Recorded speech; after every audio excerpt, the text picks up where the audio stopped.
আমরা জানবো চরমোনাই পীর সাহেবের ইতিহাস এবং বাবুল হক সাহেবের ইতিহাস। ইনার নাম মুফতি সৈয়দ রেজাউল করিম। তিনি বরিশালে এক ইউনিয়নে জন্মগ্রহণ করেন। তার বরিশাল তার জন্মগ্রহণ। তার পিতা মুফতি ফজলুল করিম এবং তার দাদার নাম হলো মুফতি ইসহাক রহমতুল্লাহ আলাই। এবং তার তথ্য আমরা যতটুকু জানতে পেরেছি, 1 ফেব্রুয়ারি 1971 সালে জন্মগ্রহণ করেন বরিশালের চরমোনাই নামক এলাকায়। তারপরে হচ্ছে তিনি মোট 6 ভাই এবং 1 বোন রয়েছে। তার মধ্যে হযরত মাওলানা মুফতি সৈয়দ ফয়জুল করিম অন্যতম। তিনি বাংলাদেশের বড় একজন স্কলারশিপ, বাংলাদেশের বড় একজন আলেম এবং রাজনীতিবিদ। তার জীবনী সম্পর্কে আমরা অন্য একটি ভিডিওতে আলোচনা করব। তো এখন রেজাউল করিম সম্পর্কে আলোচনা করি। এবার দেখি শুনি আমরা তার পরবর্তী ধাপ। 2006 সালে তার পিতা ইন্তেকাল করেন। তিনি বর্তমানে চরমোনাই মাদ্রাসার মুহতামিম। তারপরে এখন আমরা শুরু করছি রেজাউল করিম পীর সাহেবের পড়ালেখা সম্পর্কে। রেজাউল করিম জামিয়া রশিদিয়া ইসলামিয়া চরমোনাই মাদ্রাসা থেকে 1990 সালে কামিল আলিয়াদ থেকে কামিল পাশ করেন। পাশাপাশি এর কওমি শাখায় অংশগ্রহণ তিনি করতেন। পর তিনি সাগরদী ইসলামী কামিল মাদ্রাসা বরিশাল থেকে ফিকহ ও হাদিসে উত্তীর্ণ করেন। তিনি জামিয়া ইসলামিয়া দারুল উলুম মাদ্রাসা থেকে কিছু লেখাপড়াও করেছেন সেখানে।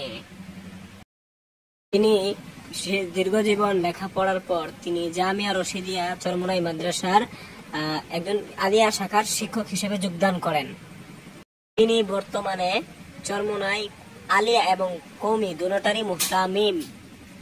ছাড়াও তিনি বর্তমানে কোরআন শিক্ষা বোর্ডের সভাপতি, ইত্তেফাকুল মাদারিসিল আরাবিয়া কওমি সহ-সভাপতি, বর্তমানে চরমোনাইয়ের পীর এবং তিনি ইসলামী আন্দোলন বাংলাদেশের আমির এবং তিনি বাংলাদেশ মুজাহিদ কমিটির আমির। তো আজ তার সম্পর্কে এতটুকুই। এখন আসি আল্লামা মামুনুল হকের জীবনী নিয়ে। এখন তার জীবনী আমরা বর্ণনা করব। 1993 সালের নভেম্বরে একটি মুসলিম সম্ভ্রান্ত পরিবারে ঢাকা আজিমপুরে জন্মগ্রহণ করেন মামুনুল হক। তার পিতা এবং তার পূর্বপুরুষগণ এর আগেও তারা ইসলামের বড় বড় পণ্ডিত ছিলেন। তাই বিধায় তিনি পর্যায়ে আসতে পেরেছেন। পিতা ছিলেন শাইখুল হাদিস আল্লামা আজিজুল হক। তিনি একজন বড় শাইখুল হাদিস ছিলেন এবং তিনি সর্বপ্রথম বুখারী শরীফের বাংলা ইবারত করেন। আল্লামা মামুনুল হক তার পিতা আল্লামা আজিজুল হক রহমতুল্লাহ আলাইহির কোলে পিঠেই বড় হয়েছেন তিনি এবং ভালো মানুষ হয়েছেন। তিনি তার বাবার কাছেই বাল্য শিক্ষা শেষ করেন এবং তার বাবার ইচ্ছা ছিল তাকে বড় একজন হাফেজ বানাবে।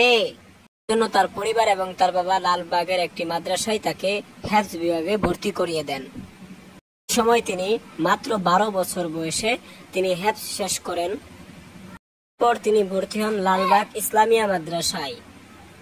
এখানে কিছুদিন লেখাপড়া করার পর তিনি জামিয়া রহমানিয়া আরাবিয়া মাদ্রাসায় ভর্তি হন মোহাম্মদপুরে। মাদ্রাসাটির ছবি হলো এটাই, দেখাচ্ছি আপনাদেরকে। এটাই হলো সেই মাদ্রাসা। এখন আমি সমস্ত কিছু বলবো না, কিছু এবার আমি শেষ বর্তমান জামানায় ঢুকে পড়ি। 2020 সালের পরে বা 22 সালের দিকে তিনি স্বৈরাচারী শেখ হাসিনার কুকর্ম এবং সমস্ত ইসলাম বিরোধী কাজের বিরুদ্ধে প্রতিবাদ করার কারণে তাকে দীর্ঘ 3.5 বছর 2022 থেকে 2024 সাল পর্যন্ত জেলে বন্দি করে রাখা হয়। এই জন্য তারপরে তাকে মুক্তি দেওয়া হয়। তিনি বর্তমানে সুস্থ আছেন এবং তিনি নির্দোষ প্রমাণ হয়েছেন এবং শেখ হাসিনা পালিয়েছে এবং তিনি অতি সুন্দরভাবে তিনি এখন বয়ান করতেছেন। তার এখন কোনো বাধা নাই, কোনো বিপত্তি নেই। তিনি নিজ দ্বিধায় বয়ান করতে পারবেন। তিনি এখন বাংলাদেশের কয়েকটি হেফাজতে ইসলামের হয়তো যুগ্ম মহাসচিব বা বিভিন্ন দায়িত্বে তিনি নিয়োজিত আছেন এবং জামিয়া রহমানিয়ার বর্তমান মুহতামিম এবং অনেক কিছুর তিনি দায়িত্বে আছেন। তো ওনার পুরোপুরি জীবনী আমরা অন্য একটি ভিডিওতে নিয়ে আসবো এবং রেজাউল করিম সাহেবের জীবনের কিছু বোধহয় বাত আছে, আমরা অন্য কোনো ভিডিওটি ডিসকাস করার চেষ্টা করব। তো আজকের ভিডিওটি এ পর্যন্তই। ধন্যবাদ পুরো ভিডিওটি দেখার জন্য এবং আমাদের চ্যানেল আরো নতুন নতুন এরকম ইসলামিক ভিডিও পেতে আমাদের চ্যানেলটি সাবস্ক্রাইব করুন এবং পাশে থাকা বেল আইকনটি ক্লিক করতে ভুলবেন না। ধন্যবাদ পুরো ভিডিওটি দেখার জন্য।